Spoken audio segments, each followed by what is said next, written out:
Bonjour à vous et bienvenue à Autrement dit, un balado qui a comme domicile fixe l'IRDA, l'Institut de recherche et développement en agro-environnement, avec Carl Boivin et moi-même Félix Lavoie-Lochet, de l'équipe de recherche en régie de l'eau.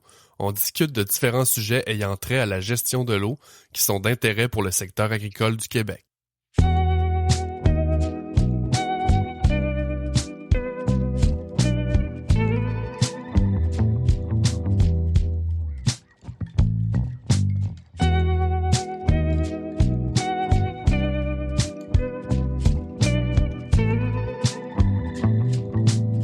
Bonjour tout le monde, bienvenue à Autrement dit. Cette semaine, c'est un épisode sur le projet Formo. On poursuit notre série de rencontres avec les fournisseurs du milieu. On en a déjà parlé dans l'épisode d'introduction au projet, mais il y a de nombreux acteurs impliqués à différents niveaux dans la gestion de l'eau sur les entreprises agricoles au Québec. Cette semaine, on a la chance de recevoir Mathieu Ricard de la compagnie Riego afin de discuter de nouvelles technologies et de solutions pour optimiser la gestion de l'eau à la ferme. Pour l'occasion, on va principalement aborder le thème 4 de la formation, qui est les besoins en eau des cultures et les bonnes pratiques d'irrigation. Sans plus tarder, j'accueille mon co-animateur Jérémy Vallée, qui est professionnel de recherche à l'IRDA. Salut Jérémy, comment ça va? Salut Félix, ça va super bien. Toi aussi, ça va bien? Ouais, super bien, merci. Excellent. Aujourd'hui, on va s'immiscer dans l'univers des systèmes d'irrigation, entre autres, avec notre invité Mathieu Ricard. Salut Mathieu, comment ça va? Salut Félix, ça va très bien, un peu fatigué, mais tout roule. Super. On devrait pas trop te fatiguer dans l'épisode, là. Parfait. Mathieu, on se connaît pas tellement encore, puis c'est peut-être le cas aussi pour certains de nos auditeurs aussi. Fait que j'aimerais que tu te présentes. Est-ce que tu pourrais nous parler un peu plus en détail de ton rôle chez Riego, de ton implication plus spécifique concernant les solutions puis les produits de gestion de l'eau à la ferme? Ton background, un peu tout ça, là. Y a pas de problème. Moi, je viens du background, je viens pas de l'agriculture même, mais j'ai travaillé depuis l'âge de 12 ans sur des fermes, puis j'ai maraîchère, donc l'irrigation a toujours été un point important. Puis lorsque j'étais aux études à l'Université Laval en génie agro-environnemental, j'ai vu le besoin, les besoins en eau, comment gérer les besoins en eau et les différents outils pour les apports d'eau. Chose qu'au Québec, je trouvais qu'il y avait une lacune dans l'efficacité des systèmes et de tout. Donc, durant mes études, j'ai vu un petit peu différents équipements. Puis, j'ai décidé, lorsque j'ai terminé mon université, d'aller parfaire mon parcours d'ingénierie aux États-Unis, voir un peu, faire mon anglais, puis voir un peu qu'est-ce qui se passait. Puis, j'ai vraiment vu beaucoup de pivots. Puis, entre-temps, j'ai un de mes anciens boss qui m'a offert, lui, il venait de vendre la ferme à son fils, puis il a décidé de faire son chemin de Compostelle. Puis, il a vu des systèmes d'irrigation que moi, je parlais pendant que j'étais à l'université. Puis là, il a dit, si t'es partant, on pourrait peut-être importer des systèmes puis se partir une business en irrigation. Fait que j'ai dit, pourquoi pas, je finis mon contrat aux États-Unis, puis on essaie ça. Donc, en 2011, on a le premier système qu'on a installé, une rampe, un linéaire. Donc, c'était les premiers linéaires installés au Québec. Puis, quand mon contrat est terminé, on a tout fait du montage. On a fait un montage financier pour instaurer une vraie entreprise puis commencer le vrai commerce. Et donc, à partir de 2012, on a commencé à implanter des pivots d'irrigation un petit peu partout au Québec. La Nodière, Québec, Outaouais, Saguenay-Lac-Saint-Jean. Puis, c'était des systèmes des pivots ou les rampes qui sont pas mal plus efficaces. Donc là, les besoins en eau étaient comblés plus facilement. Donc, c'est vraiment cet aspect-là, c'était une nouveauté. Il y en avait un petit peu installé au Québec, mais très peu. Donc, c'était vraiment un manque à gagner qu'il y avait au Québec. Un manque tout court qu'il y avait dans les types de systèmes d'irrigation efficaces. Super intéressant de connaître un peu mieux ton rôle dans l'entreprise, Mathieu. Ça me fait penser, tu parlais un petit peu de l'historique de l'entreprise, puis un peu de façon anecdotique. Moi, quand j'ai commencé à travailler à l'IRDA, déjà en 2013, on avait des projets de recherche en irrigation dans la pomme de terre. Puis sur le site où on était, le producteur, il y avait un pivot. Puis tu sais, en 2013, il y en avait, on en voyait un petit peu partout au Québec, mais ça commençait, tu sais, j'avais l'impression qu'il n'y en avait pas beaucoup. Puis par la suite, dans les années suivantes, c'est là qu'on a vraiment vu davantage de pivots puis de systèmes d'irrigation comme ça. Fait que je trouvais ça drôle de raconter ça. Mais tu sais, pour amener un petit peu plus pour que tu nous parles plus en détail de la compagnie Riego.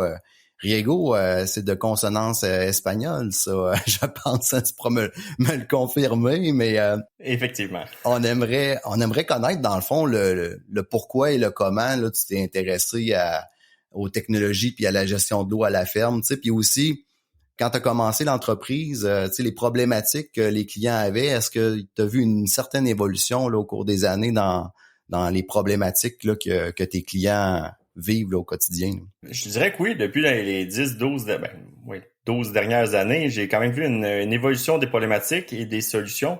Donc, une fois que la solution est un petit peu plus apportée, ben là, une nouvelle problématique arrivait. Je dirais que les premières problématiques que j'ai rencontrées avec l'entreprise puis qui ont été comblées, ça a été le manque de main-d'œuvre. OK. Donc, installer des sprinklers, faire la supervision durant la nuit, déplacer les enrouleurs et de tout, ça demande de la main-d'œuvre et de l'aspersion un petit peu sur une plus grande période. Tandis que les pivots ou les rampes, ben là, une fois qu'il est installé en début de saison, en début de vie, on pourrait dire ça comme ça, ben la supervision est beaucoup moins importante. On est capable de couvrir des grandes superficies en un laps de temps quand même assez restreint. Puis ensuite, il est arrivé la télégestion, donc la supervision à distance, a fait que beaucoup de producteurs avec de grands champs peuvent irriguer. Une seule personne va pouvoir irriguer durant toute la nuit au lieu d'avoir 2-3 personnes qui sont en train de se donner, on peut dire, de se donner la touch. Une fois que on dirait que le problème de main-d'œuvre est arrivé, puis que là, les changements climatiques aussi sont arrivés, les besoins en eau, étant donné que les champs, il y avait de plus en plus de champs qui étaient irrigués, ben là, le besoin en eau, d'approvisionnement en eau était encore plus grand. Donc là, il a commencé un peu aussi à avoir, je dirais pas un conflit d'usage, mais je dirais à l'horizon, ça pointe vers un conflit d'usage. Là, il y a de moins en moins d'eau qui sont disponibles, puis il y a de plus en plus de gens qui veulent irriguer. Donc là, la problématique était surtout par rapport au point d'eau, l'approvisionnement en eau et tout ce qui était les registres et les déclarations avec le ministère de l'Environnement. Donc, je dirais que dans les 5-6 dernières années, la plus grosse problématique qu'on a, c'est au niveau de l'approvisionnement en eau. C'est plus un aspect de main-d'œuvre ou d'efficacité. Les gens, ils savent l'efficacité de l'utilisation de l'eau. Tu sais, Mathieu, vous êtes impliqué dans différentes choses. Vous offrez, on a compris un petit peu l'historique de l'entreprise, tout ça. Puis, au niveau des collaborations avec d'autres entreprises ou même au niveau projet de recherche, est-ce que vous êtes impliqué dans ce genre d'activité-là? Oui, je te dirais que depuis le début de l'entreprise, j'ai collaboré avec différents ministères, organismes. On a eu des projets j'ai eu un projet avec l'IRDA pour du goutte à goutte, l'essai de goutte à goutte sur les pivots. J'ai collaboré avec d'autres entreprises pour élaborer un nouveau produit de supervision d'enrouleurs. On est en partenariat aussi avec un agronome sur une ferme de grande culture, puisque là, il commence l'irrigation de la grande culture est un point qui est en grande discussion dans la Nodière, surtout cette année. J'ai tellement été surpris du nombre de demandes en irrigation de grande culture. On dirait que cette année, les producteurs qui étaient dans des terres légères ont réalisé que de la grande culture, quand il y a beaucoup d'eau, comme l'été dernier, ben on est capable d'avoir des rendements. Donc, ça a vraiment été... cette année, ça a été quand même un point tournant là, d'irrigation dans les grandes cultures. Mais là, Mathieu, là, je suis curieux. C'est sûr que moi, j'ai fait partie du projet. J'ai un peu quelques réponses, mais tu sais, pour nos auditeurs, le goutte à goutte pour un pivot, c'est quoi? On fait une conversion? C'est quoi l'intérêt de faire ça aussi? Techniquement, c'est-tu difficile? Comment tu vois ça? Non, je dirais que c'est certain que ça a un coût, là, mais on est capable d'avoir le système hybride. Donc, on ajoute le goutte à goutte, qui est un système qui est complètement indépendant du busage. Donc, on met un T, on met le système en parallèle. Donc, on peut soit utiliser le goutte à goutte, soit qu'on peut retourner aussi vers les asperceurs. Le plus gros enjeu qu'on a vu, puis qu'on voit, je dirais, c'est vraiment, vu qu'on a des grandes superficies avec un bon débit d'eau, c'est pas la clarté de l'eau, là, mais la qualité de l'eau en termes de la filtration. qualité et la propreté de l'eau qui était quand même un enjeu, mais c'est vraiment un apport, dans le fond, quand on parle du goutte à goutte sur pivot, ça va être pour limiter les volumes d'eau, les ruissellements dans certains secteurs où est-ce que l'eau est peut-être plus propice à ruisseler, donc ou des feuillages. C'est ça serait pertinent dans des contextes où est-ce qu'on a un approvisionnement en eau extrêmement limité ou très contraignant. Là, le système a peut-être Les bienfaits sont vraiment intéressants, mais c'est ça, il y a quand même un coût économique important. On l'a vu, hein, Mathieu, c'était des systèmes qui sont assez dispendieux. La conversion est assez dispendieuse à faire. J'ai envie de dire aussi aux auditeurs, restez à l'affût parce qu'on va avoir un épisode dédié justement au projet puis vos gags. Fait que on va revenir là-dessus en détail. Puis qui sait, peut-être qu'on va réinviter Mathieu à venir jaser avec nous. Ça va être un plaisir. Puis on en a parlé dans un précédent balado. Dans les années 2016-2017, nous à l'IRDA, on avait fait un projet sur l'irrigation au goutte à goutte dans les pommes de terre. Puis on était dans un contexte, là, si on se rapporte, là, où est-ce qu'on avait une augmentation des superficies irriguées dans la culture de la pomme de terre. Puis là, tu parlais d'approvisionnement en eau. Puis pour toi, est-ce que tu voyais aussi que ces années-là ont été comme un point tournant au Québec, où est-ce que là, on s'est vraiment augmenté les superficies, on s'est équipé, on a fait des transitions aussi peut-être avec des vieux systèmes canons ou des gicleurs vers des systèmes basse pression. Ça a été quoi pour toi les années, on va dire, charnières, là? Si je regarde dans mes années, puis là, vraiment la nouvelle clientèle, on va dire la courbe de l'engouement qui a changé. C'est vrai que à partir de 2015-2016, là, les gens ont vu l'efficacité du système lui-même. Donc là, ils disaient, là, tant qu'à avoir un système, on va couvrir une grande superficie. Mon ancien système qui était moins efficace, mais qui est encore présent, on va aller l'utiliser dans d'autres champs. Fait que là, l'effet d'augmentation de superficie a vraiment venu de là. Donc, un pivot, une rame qui, anciennement, utilisait 2 enrouleurs pour, mettons, couvrir 30 acres. Mais maintenant, j'ai une machine qui couvre 40 acres, même une seule machine. Donc, mes 2 autres enrouleurs, ils sont rendus qui vont aller couvrir d'autres petits champs qui n'étaient pas irrigués avant. Donc, ça a été ça le point tournant. Puis là, après ça, là, ils ont commencé à irriguer d'autres cultures aussi. Donc, ça a vraiment fait son petit chemin, mais 2016-2017, effectivement, ça a été vraiment une année charnière parce qu'il y a de plus en plus de gens qui avaient des systèmes. Puis là, ils utilisaient de plus en plus leurs anciens équipements juste pour des coins de champs ou des endroits. Donc là, c'est là que les superficies ont augmenté. Intéressant de voir que tu as vécu un peu la même chose que nous, en fait, observé la même chose que nous à cette époque-là. Après ça, on vient de parler un peu des problématiques là, auxquelles les entreprises faisaient puis font face. Puis t'en as parlé un peu de ça aussi, mais maintenant j'aimerais ça qu'on parle plus de solutions. Là. Fait que concrètement, Mathieu, est-ce qu'on peut discuter là, directement des produits puis des solutions que vous proposez chez Riego? Effectivement. Donc la plus gros, on va dire mon plus gros vendeur ou ma solution la plus utilisée est vraiment le pivot d'irrigation. Donc là, on va parler d'une structure qui va tourner en rond autour d'un point central. Donc, il va y avoir un approvisionnement d'eau qui va être fait. Les pivots peuvent couvrir 2 hectares. Comme moi, mon plus gros système a 660 mètres de rayon, puis il y a un potentiel de 300 acres de superficie, irrigué avec un seul point. Quand on dit qu'un pivot ou un linéaire aussi est efficace, c'est vraiment par rapport à chaque buse a été placée avec un régulateur de pression. Donc, on sait à chaque position, chaque buse va délivrer le volume d'eau qui a été prescrit. Donc, si je dis que j'applique 6 mm à 10 mètres de mon point de pivot ou que je sois à 600 mètres, j'applique le même 10 mm. C'est juste le temps de parcours, la buse qui va avoir changé.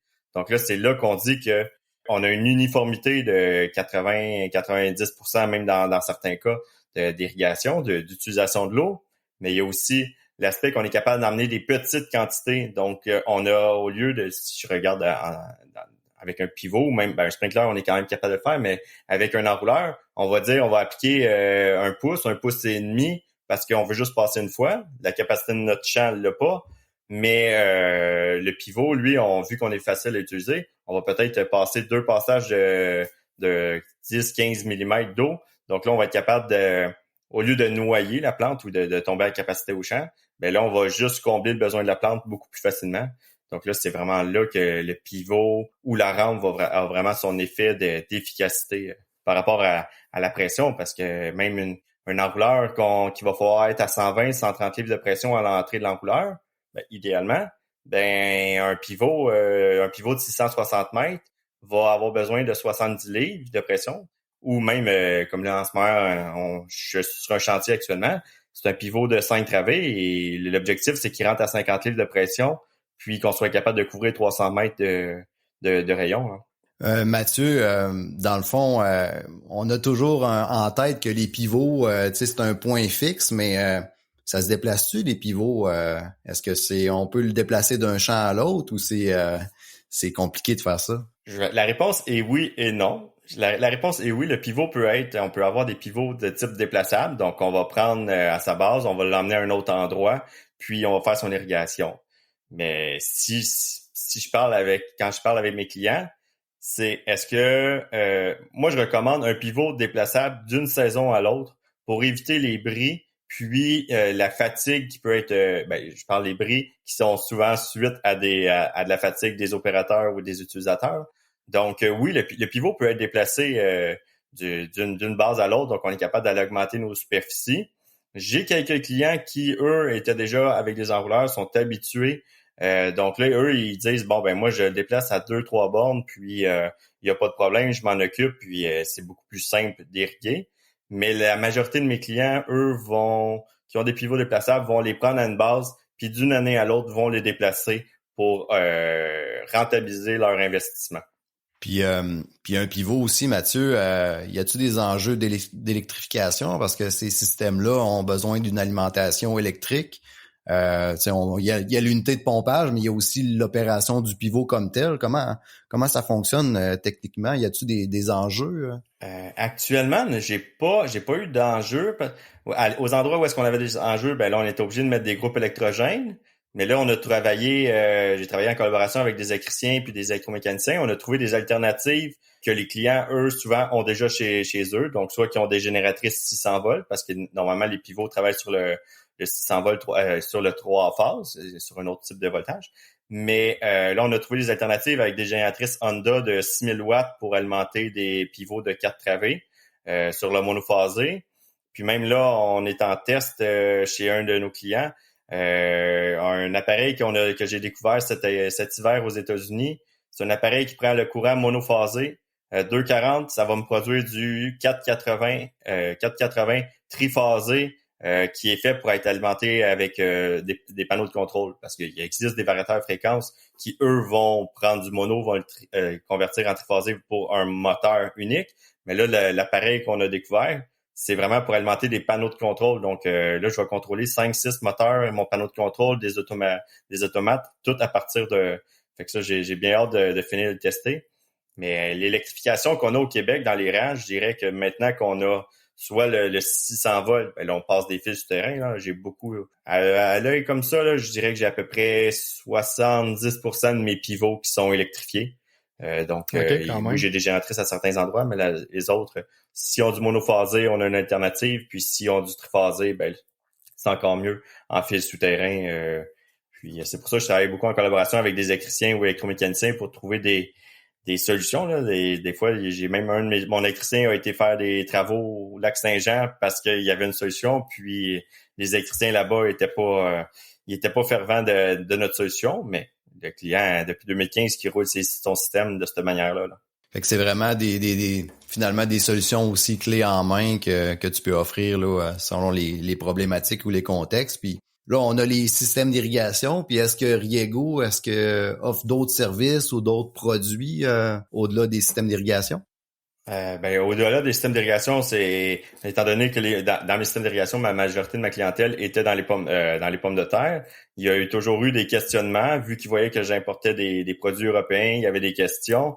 Donc là, de fil en aiguille, j'ai commencé à importer depuis 2018 des équipements de pommes de terre, de travail de sol, de récolte, d'entreposage. Puis tout récemment, dans le fond, depuis cet automne, j'ai 2 nouvelles lignes toujours dans les pommes de terre, suite à des besoins ou à des questionnements de mes clients pour de la réfrigération, ventilation et pour un trieur optique pour les pommes de terre non lavées à grande capacité. Puis au niveau des services, Mathieu, une fois le système, est-ce que vous faites l'installation en fait, puis est-ce qu'il y a des entretiens d'équipements qui sont offerts par la suite? Donc nous, oui, chez Riego, nous, on favorise et on priorise, je dirais même, on priorise les projets clés en main. Donc là, nous, on va faire la vente, l'installation, l'entretien, les mises en route. Donc, mettons, une année type, un client achète un système, nous, on va aller faire un relevé de terrain. pour s'assurer que le système qu'on a implanté va être à la bonne place, qu'il n'y a pas d'obstacles qui n'ont pas été vus sur Google Earth ou que le client, sur son plan de la financière, ah non, c'est beau, ça passe là, mais il faut revoir le système. Donc, il y a vraiment un design qui a été fait. On va couler les dalles de béton. Dépendant des régions, on va couler les dalles de béton. On va faire le montage complet, mise en route, s'assurer durant l'année les ajustements. Puis à la fin de saison, on va former les clients sur l'hivernement. Donc, s'assurer qu'il n'y ait pas d'eau, qu'il soit positionné aux bons endroits. Puis là, d'une année, dans le fond, à l'autre, si les clients désirent qu'on aille faire les démarrages de système ou des réajustements. Donc, tout ce qui est installation, mise en route, entretien, réparation, conversion aussi là, de cette année, c'est une année un petit peu plus tranquille, on dirait, dans l'investissement, mais on a beaucoup de modifications de système. Donc, soit rajouter des travées ou même ça fait 2 semaines. Là, 2 semaines, j'ai remplacé j'ai fait un entretien sur un système qui date des années 85, un peu avant 90. Là. Il était encore fonctionnel, mais il coulait beaucoup d'eau. Là, normalement, il va y avoir quelques fuites encore parce que je veux pas le système très vieux, mais je dirais que l'apport d'eau va être beaucoup plus uniforme. C'est quand même intéressant de voir que, tu sais, on a des systèmes encore qui sont opérationnels après de nombreuses décennies finalement d'utilisation. Fait que la technologie est bonne, là. Exactement. Le principe reste le même pour les pivots d'irrigation. Là. C'est les automatismes qui sont qui sont l'apport, mais mécaniquement, c'est un gearbox. Le client il peut m'acheter des réducteurs ou des moteurs, même si son système date des années 80. Là. Intéressant. On a vu que, dans le fond, votre entreprise couvrait là, plusieurs aspects là, des systèmes d'irrigation, mais pour terminer ou pour clore l'épisode, on voulait savoir, tu sais, sans tout dévoiler, Mathieu, si on se projette là, dans les prochaines années, toi et Riego, vers où vous en allez? C'est quoi pour toi là, le Riego de demain? Quelles sont les nouveautés ou sur quoi tu t'aimerais travailler? Qu'est-ce que tu entrevois dans l'avenir? Bref. Je dirais qu'on va se concentrer, on va continuer notre installation, l'entretien, les mises en route. Peut-être plus d'accompagnement vers la télégestion, la commande à distance et les automatisations. Donc, s'assurer que tous les différents, que ce soit de la pompe, des fois les valves ou les pivots, puissent être commandés ensemble.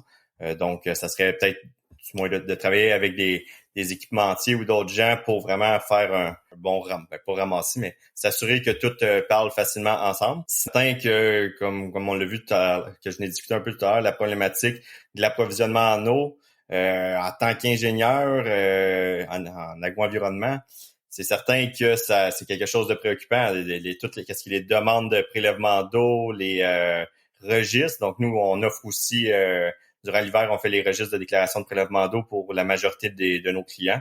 Donc, ça, c'est quand même un aspect qu'on va encore plus approfondir.